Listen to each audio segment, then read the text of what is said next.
Oh enggak, kan memang kita harus pastikan seluruh proyek itu efisien, tolak ukurnya jelas, bukan pemborosan. Makanya Terminal 4 kita putuskan dibatalkan, ya.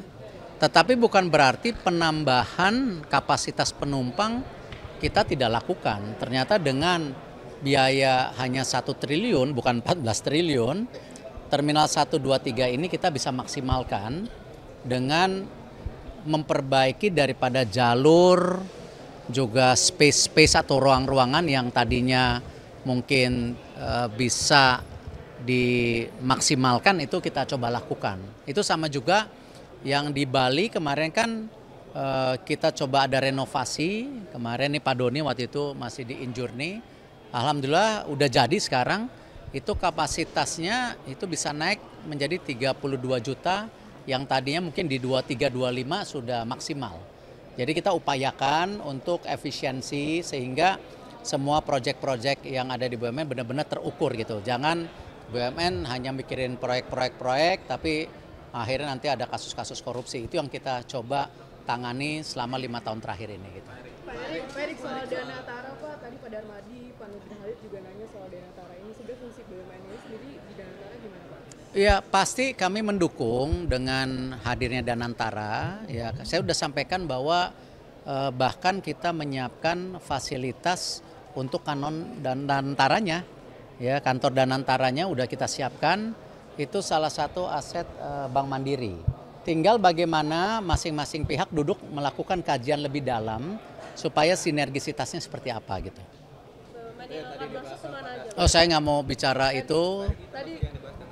Sama tadi arahan dari Pak Dasko jelas dukung karena itu sesuai dengan tentu target-targetnya rencana tanggal 7 atau tanggal 8. Makanya kami di BUMN mempersiapkan fasilitas tadi perkantorannya, nanti kajiannya kita sinergikan gitu.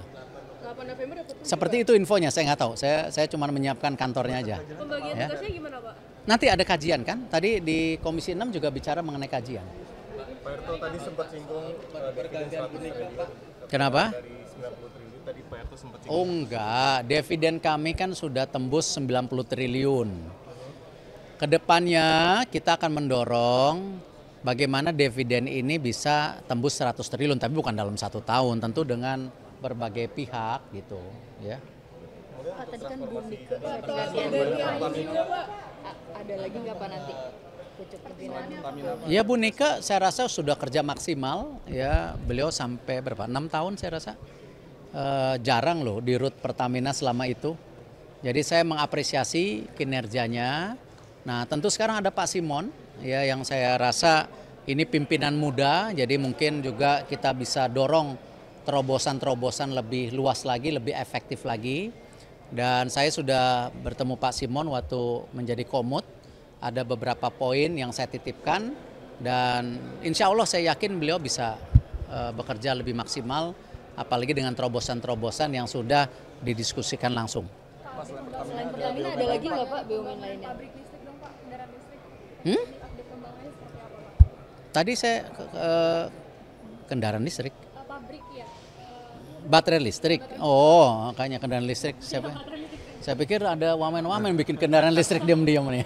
Ya itu. Pabrik listrik tadi saya sampaikan bahwa hasil kerjasama kita dengan CATL sudah mulai berjalan dan ditargetkan 2026 akhir sudah memproduksi. Ya, pembelinya sudah ada, saya nggak bisa bicara siapa aja. Tetapi ketika saya dorong, saya minta proof daripada mana sih yang mau beli sebenarnya, jangan hanya bikin-bikin tapi nggak ada yang mau beli gitu. Dan kembali kita sekarang coba dorong dengan sesuai perjalanan Pak Prabowo ke luar negeri untuk bisa membantu juga pelaksanaan untuk Ford dan Volkswagen ya yang ada di Vale. Jadi artinya benar-benar kita bisa menjadi ekosistem EV battery. Ya, ada China, ada Eropa, ada Amerika. Memang kan supply chain-nya nanti yang terbesar kita karena memang kita negara yang punya reserve nikel terbesar gitu. Selain Bu Nike Pak tadi ada Pertamina Pak Iwan Bule. Loh, kan memang itu bagian bagaimana pengawasan daripada kebocoran. Kemarin Pak Bahlil sudah panggil juga kan, bagaimana kompensasi subsidi itu harus benar-benar dihitung ulang tepat sasaran atau tidak. Jadi di Pertamina itu ada Pak Muhammad Iriawan, ya, ada Pak Condro, ya kita harapkan dari perwakilan ini bisa memperkuat lagi keborosan-keborosan yang selama ini terjadi ya. Tapi bukan keborosan karena korupsi, karena memang tadi datanya harus terus disinkronisasikan. Ya, masalah kita memang kan data selama ini gitu. Pak Erik soal update konsolidasi. Sudah tadi kan sudah. Pak Amin akan mengawal membantu saya di ESG ya, apalagi kalau kita lihat blueprint kita jelas ya, ke depan ini ekonomi hijau harus menjadi bagian terpenting ya, environmental itu menjadi isu yang tidak boleh tertinggal ya. Sosial itu bagaimana kita memanage stakeholder, karena jangan sampai tadi kita membangun proyek di daerah tetapi masyarakat daerahnya tidak mendapat apa-apa. Apalagi tadi disampaikan bagaimana perhatian BUMN dengan koperasi, dengan UMKM.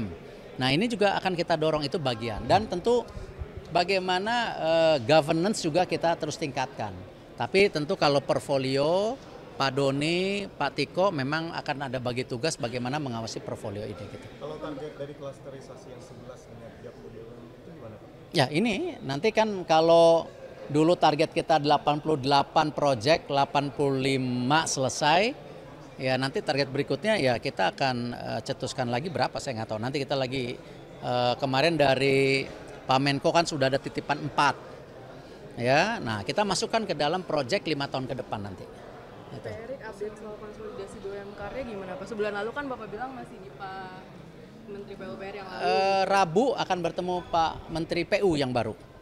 Salah satu isunya ya mendapat approval bahwa BUMN karya ini dari 7 menjadi 3. Sehingga kita bisa melakukan restrukturisasi, penyehatan, tetapi juga membangun ekspertis di masing-masing BUMN. Akhir tahun ini berarti eksekusinya bagaimana? Ya kalau minggu depan diteken ya selesai. Pak Erik, Tinggal kita tunggu. Pangan Pak Erik tadi banyak disinggung oleh Pak Herman Heron soal pangan Ya, kolaps. saya sangat Bagaimana dukung.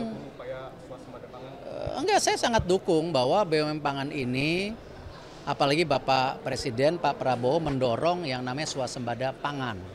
Ya, tadi saya bilang saya sudah bertemu dengan Menteri Pertanian, kita sudah bersepakat untuk bekerja sama untuk memberikan solusi. Salah satunya misalnya Bulog dikembalikan perannya seperti zaman dulu. Dia menjadi tentu bisa operasi pasar, tetapi ketika ada operasi pasar tidak dituntut kerugian negara. Ya, seperti yang kita lakukan dengan Pertamina PLN ketika mereka sudah melakukan kompensasi subsidi di audit BPK, nanti sisa dananya di top up, dibantu kembali. Nah ini kita usulkan 26 triliun buat operasi pasar cukup. Sehingga petani bisa punya kepastian memproduksi. Petani produksi aja, tetapi pemerintah menjadi off taker. Nanti setelah operasi pasar setahun kemudian diaudit atau 6 bulan kemudian atau 3 bulan. Ternyata dari operasi pasar itu ada kerugian 6 triliun. Tapi ini bukan kerugian korupsi karena memang untuk memproteksi harga-harga yang diciptakan petani yang selama ini tadi disampaikan petani ini selalu tertinggal. Ya polisinya ada. Itu kembali bagaimana kita diskusi dengan Menteri Pertanian ke depan. Ya, cukup ya.